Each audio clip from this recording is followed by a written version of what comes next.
নমস্কার, আজও একটা অঙ্ক নিয়ে এসেছি। অঙ্কটা বলা আছে কি, এক ব্যক্তি ও তার দুই যমজ ছেলের বর্তমান বয়সের গড় 30 বছর। ওই ব্যক্তি ও এক ছেলের বয়সের অনুপাত 5:2 হলে ওই ব্যক্তির বর্তমান বয়স কত? উত্তর 50 বছর। কী বলি, তিনজনের বয়স সমষ্টি কত বলছে? 30, মানে গড় 30, তাহলে সমষ্টি করতে হবে 30 গুণ 3 = 90 বছর তিনজনের।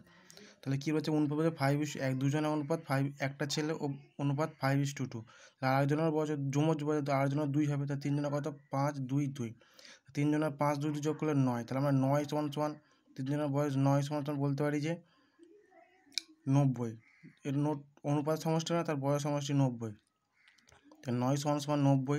তাহলে 1 সমান 90/9। এখানে কী বের করতে হবে? 5। এই 5 মানে কার অনুপাত?